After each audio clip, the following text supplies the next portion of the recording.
bonjour à tous, soyez les bienvenus sur le plateau d'INSEM. Je suis remise de mes émotions après mon altercation avec Pedro. Au sommaire, aujourd'hui, le GFCA volley est en finale de la Coupe de France Acte 2. Les volleyeurs corses remettent ça cette année. Ça va se passer du côté de Clermont. Et pour en parler, 3 pointures. Frédéric, l'entraîneur, Antoine, le président et Laurent, le bénévole, sont nos invités. À suivre, nous serons également en direct de Bastia pour suivre la finale du concours de meilleur pâtissier qui est organisé dans le cadre de la Semaine de l'Emploi. Faustine est en direct de Bastia. Coucou Faustine. Salut et bonjour à tous. Je vous retrouve aujourd'hui en direct du CFA de Bastia pour la finale du grand concours de pâtisserie organisé par Pôle emploi. Au programme, le millefeuille revisité. Moi, je vous retrouve tout à l'heure avec nos candidats. À tout à l'heure. À tout à l'heure, gourmande. Entre Marina et Faustine, on est gâtés. Alors, on va quitter les cuisines pour revenir au filet. Florian va se mettre dans la peau de Jeff Exiga, le capitaine de l'équipe de volley. Et vous constaterez que le maillot ne suffit pas, n'est pas sportif qui veut. À 13h, dans la série Bien choisir son animal de compagnie, je choisis les oiseaux. Enfin, on verra. Perroquet, perruche, canari, ils seront tous en plateau. Et c'est Denis qui va nous expliquer les rudiments pour que la cohabitation se passe bien. Pour m'accompagner, Lisa, bonjour. Bonjour, vous allez bien? Les oiseaux d'Hitchcock, c'était tout à l'heure. C'est un petit peu ça. Alors vous allez nous parler de sport connecté. Exactement, des petits objets connectés pour ces messieurs sportifs. Vous me direz ce que vous en pensez. Ah ben voilà un sujet qui devrait faire réagir nos invités. Tout de suite, rencontre avec eux.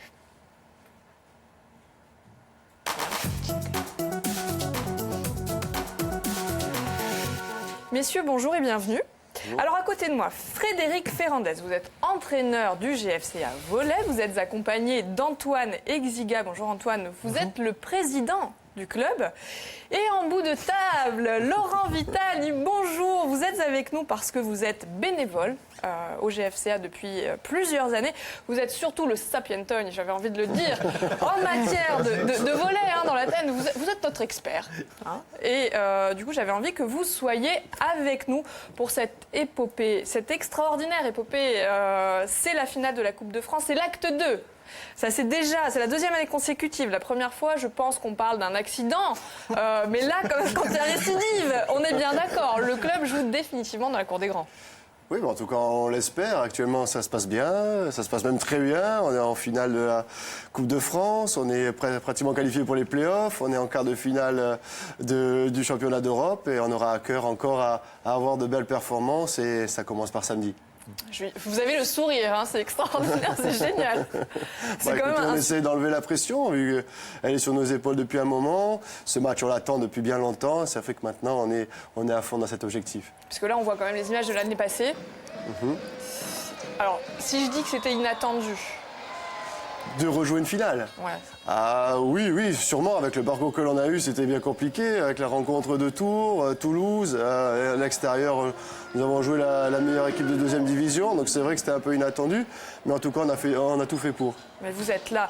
Alors c'est aussi l'année de l'anniversaire, Antoine. 50 ans que le club existe. Ça ne nous rajeunit pas. J'avais envie de... Waouh, quel chemin parcouru quand même. Personnellement, mais bon, c'est vrai que c'est vraiment une année exceptionnelle, oui. Une année exceptionnelle. Alors quel chemin parcouru depuis la finale de la Coupe de France, le quart de finale de la Coupe d'Europe, les playoffs. On m'a soufflé qu'il y aurait eu une accélération depuis le Palatine. Oui, c'est tout à fait ça. Depuis que on est entré dans ce magnifique complexe sportif, nos performances ont été avec. C'est vrai qu'on a pu travailler dans des très très bonnes conditions, travailler aux heures plus adaptées, faire les récupérations comme il se devait. Et c'est vrai, depuis que l'on a cet outil, c'est beaucoup plus facile pour nous pour travailler. C'est vrai, Laurent? Ah, pas que ça. Hein. C'est là, ils oublient tous les deux. Ils oublient parce que là, je les entends à la fin de chaque match. C'est ouais, cette année, regarde les playoffs. Il y a 3 ans, on était content de rester en Ligue 1. On avait oublié. On a oublié que le premier match au Palatine ou contre Nantes, on avait peur qu'il n'y ait personne parce qu'on avait une assistance de 300 personnes en moyenne. On disait il y a du monde.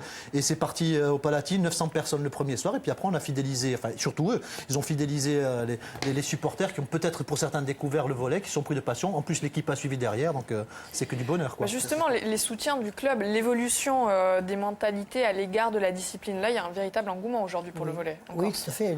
La culture volley, disons, existe.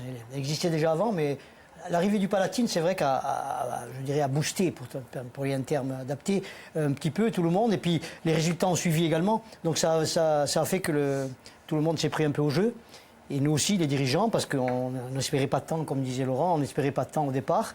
Et puis ça s'est rempli, puis ça continuait. Ça déchaîne les passions. Hein. Voilà, je crois qu'il y a eu la passion et les résultats ont fait aussi que les gens se sont pris au jeu aussi. Donc tout le monde est derrière vous. J'ai envie de parler du rôle essentiel, Laurent, des bénévoles dans le club. Ils sont présents depuis les premières heures, on est bien d'accord. Moi, c'est aussi pour ça que je suis un peu là aussi aujourd'hui. Parce que je fais partie des bénévoles, mais à travers moi, c'est vraiment l'ensemble des bénévoles. Et c'est ce qui me plaît dans ce club, qui a gardé, malgré le professionnalisme qui a dû se faire depuis quelques années, c'est resté un noyau familial. Et puis des bénévoles qui sont toujours là. Les bénévoles, c'est quoi? C'est à chaque match, ils peuvent le dire, à chaque match, ce sont des, je crois, il y en a une trentaine à peu près. Ce sont des joueurs garçons, les filles aussi, les seniors féminines. Il y a des gamins aussi qui viennent faire les ramasseurs de balles.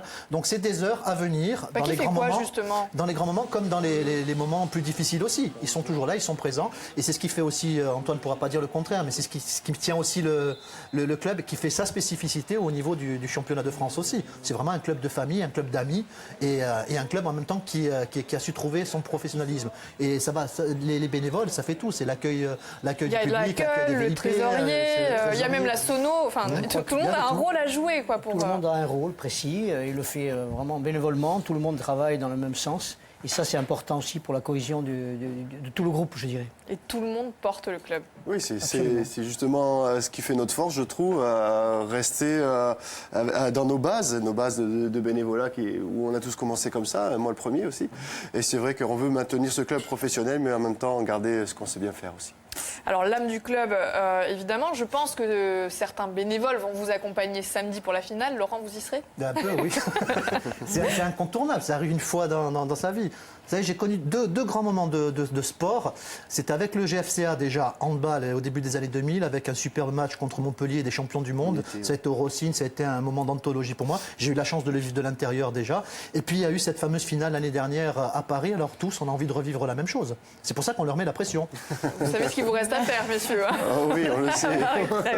Alors on va marquer une petite pause pour jouer, pas au ballon, mais pour gagner des cadeaux, Lisa. Exactement. Alors messieurs, interdiction de souffler, mais je crois que la question est assez simple. En quelle année est apparue la section volley club du Gazélec? Alors il suffit de faire une petite soustraction, hein, c'est pas très compliqué.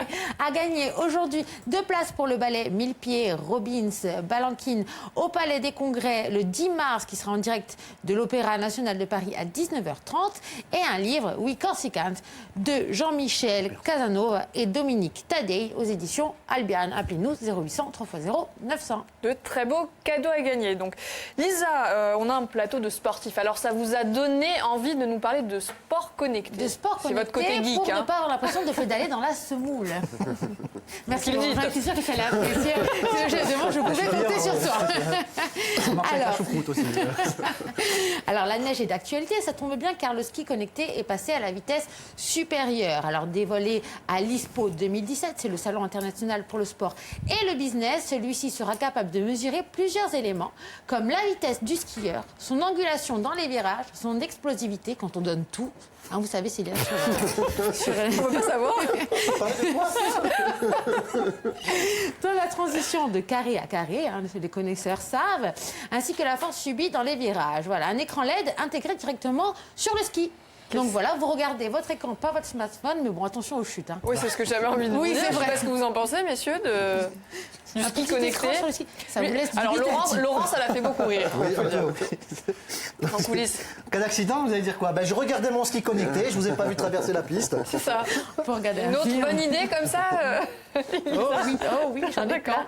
Pour ceux qui pratiquent le running, l'indispensable est la musique. Et ça, cette start-up, l'a bien compris, ça s'appelle Run a Walk. Alors c'est un petit rond à placer sur votre chaussure qui est à la fois un traceur, un MP3 et un véritable coach sportif. Oui. Alors il suffit de choisir la musique en fonction de vos besoins. Il y a 7 programmes. Le programme je veux perdre du poids, j'ai envie d'améliorer mon humeur, j'ai besoin d'une marche digestive ou alors je suis dans les transports urbain. L'idée est de vous faire adapter votre rythme de marche en fonction de la musique. Alors, si vous arrivez à suivre le rythme que vous vous êtes fixé, vous obtiendrez des points. Ce projet est encore en stade de financement. Donc, si vous y croyez, vous pouvez donner un petit coup de pouce financier. Si vous n'y croyez pas, on passe à autre chose. Alors, passons donc. Si on n'aime que les slows, on est mal, quoi. Ça va pas aller très vite. Hein. Petit roulement de tambour. C'est ça, voilà. Ah, mais je vous l'ai mis à côté de vous. Hein. C'était cadeau. J'adore, je le veux à toutes les émissions. Alors, il y a le Team Pro Shirt. Qu'est-ce que c'est? C'est un maillot connecté. Alors, il est équipé de 2 capteurs. Il mesure en temps réel le rythme cardiaque. Grâce au GPS situé dans le col, oui, effectivement, il est possible d'évaluer la vitesse, l'accélération ou encore la distance parcourue. Ça rend un petit peu la montre connectée obsolète. De quoi transpirer intelligent. Ah oui, alors vu sous cet angle-là, pourquoi pas. J'allais dire, je préfère finalement la première option sur la basket. Vous me direz à la Messieurs. fin ce que vous préférez. D'accord, Voilà. allez, alors on poursuit. 92% de la population mondiale vit dans un environnement, on le sait, pollué. Donc en gros, la sortie en vélo ou le running, qui se veut antioxydant, mais en fait, on s'intoxique malheureusement. Alors il existe un foulard connecté. Ne vous cherchez pas d'excuses. C'est aussi une start-up française qui a mis ça au point. Et il filtre 99% des gaz polluants, mais aussi les pollens et bactéries présentes dans l'air. Alors l'étoffe vous propose aussi, grâce à une application, de connaître le taux de pollution là où vous vous trouvez. Il y a une petite alerte qui vous informe quand vous devez aussi la placer si l'environnement est très nocif. Oh, Ça nous aurait bien servi, en tout cas en Turquie. Ah ouais? On a atterri, on a vu, on voyait pas la piste tant qu'il y avait de pollution. Et c'est vrai qu'on pouvait même pas sortir de l'hôtel, c'était trop pollué. Mais c'est terrible, hein, sans aller jusque-là. Marseille, Paris, etc. Alors, si Lyon, vous faites du vélo en Turquie, oui. En Corse, peut-être un peu moins utile. Si. Voilà, bah ouais, un petit peu moins. Nous, on respire, on a les... Voilà, c'est pur chez nous. Chez nous, on dira ça. Alors, une dernière... Tout à fait. Ça dépend quand et où. Oui, c'est vrai. Hein. Bon, en tout cas, un petit point overboard avant de vous quitter. L'overboard. Alors, moi, je ne vous parle pas de celui qu'on voit chez les adolescents partout sur les places, mais le vrai, celui qui vole pour de vrai. Alors, on rêve de pouvoir voler comme Marty McFly. Est-ce possible aujourd'hui en 2017? Eh bien, non. Il y a beaucoup de prototypes à ce jour, mais encore rien de vraiment abouti. Le record du monde du vol le plus long en overboard est à l'heure actuelle détenu par le français Frankie Zapata, qui a parcouru l'inventeur du flyboard. 2200 mètres, exactement. Ouais, mais on va lui laisser ses inventions un peu. Ouais, on n'est pas encore... Ouais. J'ai testé, je me suis fait très mal, pour tout vous dire. Mais l'engin peut monter à 150 km/h. Oui, mais il ne dure que 10 minutes, donc pas de quoi encore envoyer l'équipe de volets en déplacement en overboard. Ouais, mais ils ont d'autres ascensions prévues d'ici peu. Merci beaucoup, Lisa. Alors, on va marquer une petite pause pour aller du côté de Bastia rejoindre Faustine. Elle est en direct à l'occasion de la finale du concours de meilleur pâtissier qui est organisé par Pôle emploi. Et Pôle emploi a mis en place une semaine spéciale pour trouver du travail. On est partenaire. On la retrouve. Est-ce qu'elle est là ? Notre petite Faustine, oui. Oui, bonjour à tous. Bonjour Célia. Comme je vous disais tout à l'heure, donc c'est un concours qui est organisé effectivement par Pôle emploi. Guillaume, expliquez-nous pourquoi ce concours. Donc voilà, ce concours avait pour objectif de mettre en avant les compétences des demandeuses d'emploi inscrits sur le métier de pâtissière. Ouais. C'est un concours qui est ouvert aux professionnels, mais pas que. Mais pas que. Non. Il y a aussi une personne qui n'est pas professionnelle, qui n'a pas de diplôme et qui a réussi pourtant se qualifier pour cette belle finale. Et qu'on va voir tout à l'heure. Hein. Voilà.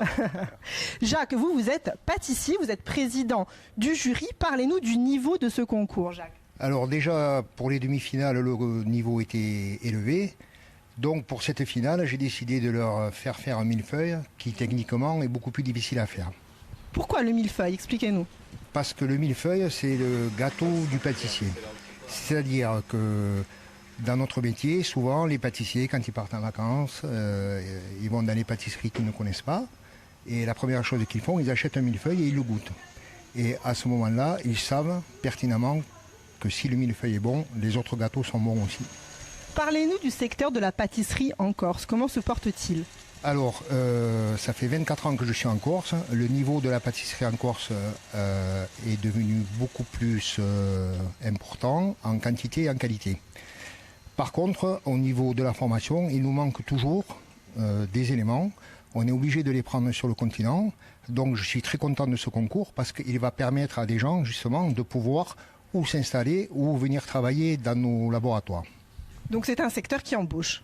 C'est un secteur qui embauche. Et bien oui, c'est très tant mieux, et tant mieux. Ce que je vous propose, c'est qu'on aille voir nos candidats qui sont là-bas.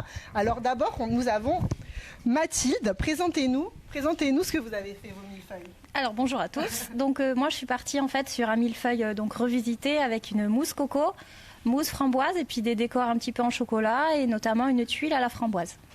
Alors, le seul garçon du concours, Frédéric, est-ce que vous le connaissez, Mathilde ? Oh, depuis longtemps, oui. Oui, on est frères et sœurs. Frédéric, parlez-nous de l'ambiance durant ce concours. Entre les candidats, c'était comment ? Terrible, tellement on s'entendait bien avec tout le monde et je pense qu'on a passé un bon moment.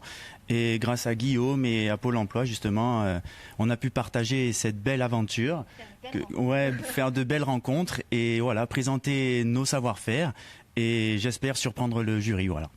Alors Marie-Hélène, vous n'êtes pas une professionnelle, mais une passionnée. Comment avez-vous appris la pâtisserie ? Alors tout simplement à la maison, je me suis renseignée sur des livres, des encyclopédies de pâtisserie et j'ai appris comme ça, en regardant des vidéos, en suivant de grands pâtissiers, juste pour le plaisir. Et vous êtes intolérante au lactose en plus, donc c'est un challenge encore plus grand. Je ne mange pas mes pâtisseries, mais par contre je les fais goûter tout le temps à ma famille et donc comme ils ont un petit peu ce goût développé, ils arrivent à me guider dans le choix des produits ou encore des saveurs.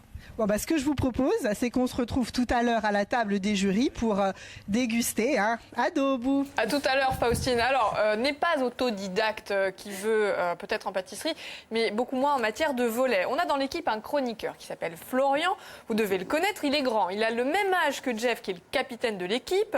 Et il s'est dit qu'après une petite rétrospective sur son parcours, il pouvait éventuellement enfiler son maillot. Et vous allez voir que le maillot ne suffit pas, n'est pas sportif qui veut. On regarde. Il est l'un des meilleurs libéraux du volleyball mondial. Il est né ici, à Ajaccio. À 34 ans, Jean-François Exiga est une valeur sûre, insulaire, mais également nationale. Je vous propose de le rencontrer, mais avant toute chose, retour sur ses débuts.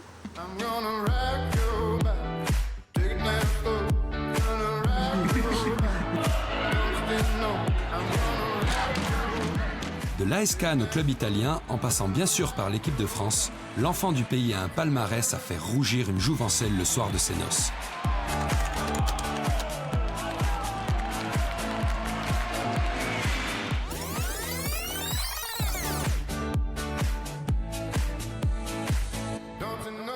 Et c'est ici, sur cette plage ajaxienne, que tout a commencé. Didier. Salut Flo. Ça va ? Bien et toi ? Ouais, nickel. Donc ici, on est sur la plage de Barbicage. Tout à fait, ouais. C'est ici que tout a commencé pour Jeff au niveau du volley, donc. Il est né là en fait, il est né sur la plage. Il est né sur cette plage là. Ouais. Donc là, on distingue à peu près le terrain de volley, je dirais, estival. Hein. Exact, ouais. Et donc, il a commencé à quel âge à jouer au volley ici ? Jeff, dès l'âge de 2-3 ans, il était déjà sur la plage avec son père, qui est une figure emblématique du volley. Et vous vous rendiez compte de ce potentiel à l'époque, quand vous étiez jeune ? Nous, on se rendait compte, oui et non, parce que nous, on faisait ça par loisir. Mais après, au fur et à mesure, il était toujours surclassé avec les équipes du dessus. Il n'a jamais, à son âge, il jouait toujours avec les plus vieux.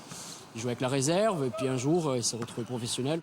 Entre préparation physique, entraînement, technique et fréquence élevée des compétitions, quel est son secret pour assurer ce rythme endiablé ? Bon, Jeff, tu as une réputation de meneur d'hommes, de joueur à fort tempérament. Ça vient d'où, ça ? Alors, ça vient de... Bon, c'est un petit peu naturel. Je veux dire, moi, j'ai commencé le volley un peu sur la plage. Donc, j'ai toujours eu cet esprit de compétition, de cet esprit d'envie de gagner. Quand je suis sur le terrain, je suis un peu un autre homme, tu vois, que dans la vie de tous les jours, tu vois.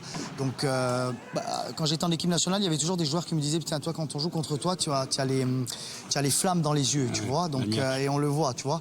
Et ça se sent. Donc, voilà, c'est un peu... Il faut jouer avec les flammes dans les yeux pour montrer que tu es présent et avoir une certaine agressivité, mais l'avoir toujours dans le bon sens. À l'âge où de nombreux sportifs de haut niveau envisagent leur retraite, est-ce que sa seule culture de la gagne peut lui permettre de jouer les prolongations ?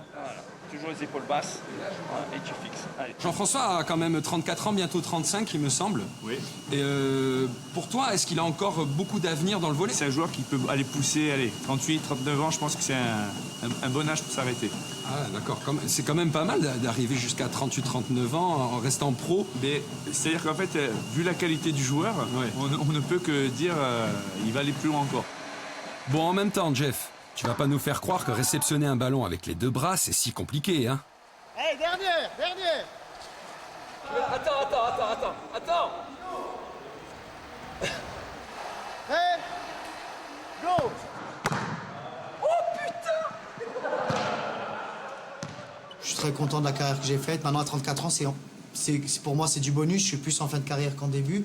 Donc, c'est gagner encore le plus de titres possible avec le club d'Ajaccio, jouer encore le plus possible des Coupes d'Europe et pourquoi pas arriver, j'espère, en finale du championnat pour pouvoir jouer la Champions League avec l'équipe du GFCA. Voilà, ça, c'est vraiment mon objectif et j'espère que ce rêve-là va se réaliser.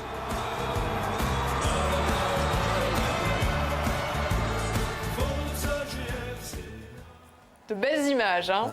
Il y a beaucoup de rire d'ailleurs dans ce sujet. Il est fort à parier que Florian est reparti avec quelques bleus. Oui, c'est vrai qu'il nous a fait beaucoup rigoler. Il pensait que c'était facile. Il a vu en face que Jeff subissait au quotidien. Oui, je pense qu'il va s'en souvenir très longtemps. Alors, messieurs, vous avez vu Faustine tout à l'heure pour le concours de meilleur pâtissier. Je pense que maintenant le jury est déjà réuni et le verdict approche. Faustine, est-ce que vous m'entendez ? Oui, je vous entends. Alors, ce que je voulais faire d'abord, c'était présenter le CFA qui accueille ce concours avec son directeur, Xavier Luciani. Parlez-nous de la filière des métiers de bouche du CFA. Comment se porte-t-elle ? Est-ce que ce sont des métiers en vogue en ce moment ? Elle se porte de mieux en mieux, dans la mesure où nous avons un accroissement de nos effectifs dans tout ce qui est pâtisserie et boulangerie d'ailleurs, hein, au-delà des cuisiniers et des serveurs qui maintiennent le chiffre. Et en même temps, il ne faut pas oublier que le métier de bouche, c'est aussi le boucher. Hein. Voilà. Présentez-nous cette filière, justement. Eh bien, c'est une filière de formation où on dispense des cours pour préparer à des CAP de pâtisserie et des brevets de technicien de pâtisserie aussi, mais aussi des CAP et des BP de boulanger, et en même temps des CAP, des bacs pro de cuisine et des CAP de boucher. Comment expliquez-vous cet attrait pour les métiers de bouche ? Je crois que déjà la Corse, par principe, est une région touristique, donc on sait très bien qu'au niveau de la restauration, c'est des spécialités dont on a besoin. Et en même temps, l'être humain a besoin de se nourrir au jour le jour, je crois bien, non ? Donc à partir de là, ça marchera toujours, tout ce qui tourne autour de la restauration.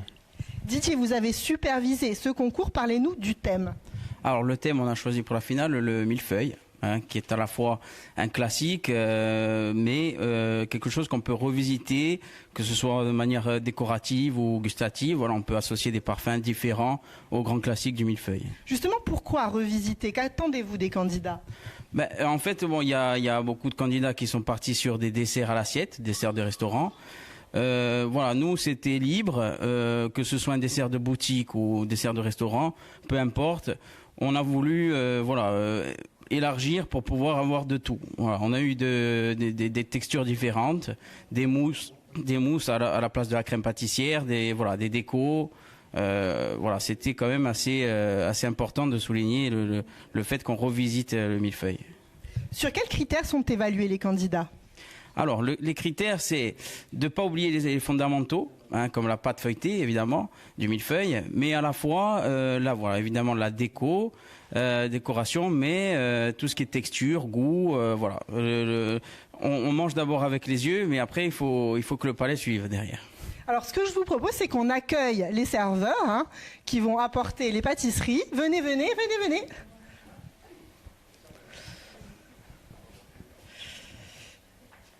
Alors, réaction du jury.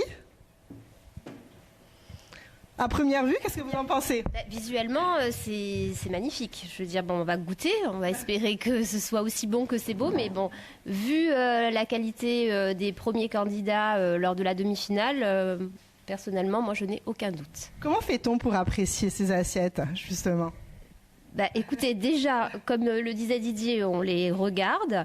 Et puis après, il y a tellement de saveurs différentes que du coup, on se laisse un peu emporter par toutes ces choses-là. Le niveau du concours reste très élevé quand même, j'imagine. Très élevé. D'ailleurs, nos deux pâtissiers l'ont dit, ils sont plus experts que moi pour ça.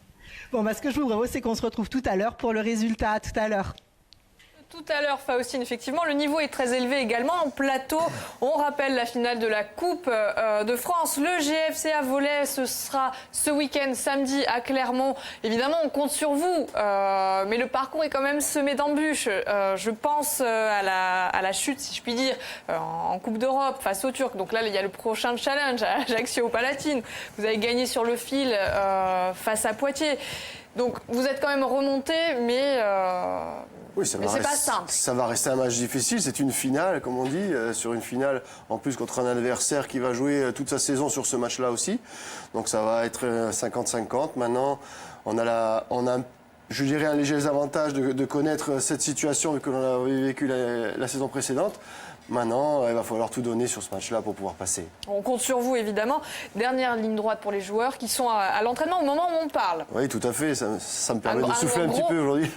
C'est costaud hein, pour eux en ce moment, entre février, mars, même janvier. Tout à fait. On est parti mardi en Turquie. On est rentré vendredi soir à minuit. On a joué dimanche après-midi. On a eu 1h30 d'entraînement samedi pour pouvoir préparer Poitiers. Eux, ils ont eu 10 jours. Là, on a enfin une semaine idem pour notre adversaire. Donc on sera sur le même pied d'égalité de ce côté-là. Et c'est vrai qu'en tout cas, ce match, on l'a dans nos têtes depuis un moment, donc on aura à cœur de performer. On compte sur vous. On va marquer une très rapide parenthèse avec Valérie, ma chère Lisa, qui est forte en calcul mental. Bonjour Valérie, est-ce que vous avez la réponse que l'on attend? Elle n'y est pas, Valérie, elle est encore partie.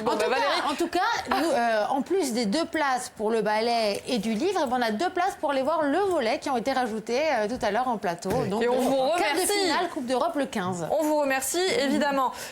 Pour conclure l'émission, peut-être une petite anecdote avec Antoine. Alors, il paraît que vous devez partir très en avance lorsqu'il y a un déplacement. Non, mais je partirai avant parce que je voudrais être avec les joueurs aussi avant l'événement. Donc ça, c'est important aussi pour être avec eux. Et en même temps, disons, je pense que c'est bien aussi que je sois vraiment avec eux du début jusqu'au bout. Mais c'est ça, du début et jusqu'au bout, pas au milieu. Ce que je voulais dire, Antoine, c'est que tu vas pas prendre l'avion. 3 jours pour aller à Clermont-Ferrand, 3 jours pour revenir. En plus, vous assistez au début à la fin du match. Au milieu, en plus, disons que c'est comme ça qu'on avait décidé et on partira comme on avait décidé. Vous savez quoi, on se donne rendez-vous avec le titre, évidemment, en plateau. Nous, on va se retrouver à 13h pour parler des oiseaux avec Pedro. J'ai peur. Je ne sais pas si ça vous intéresse. Vous pouvez rester, mon ami Pedro. Voilà, on va parler des animaux de compagnie, comment bien les choisir et comment faire en sorte que ça se passe bien. Réponse juste après le journal présenté par Stella Rossi. À tout à l'heure.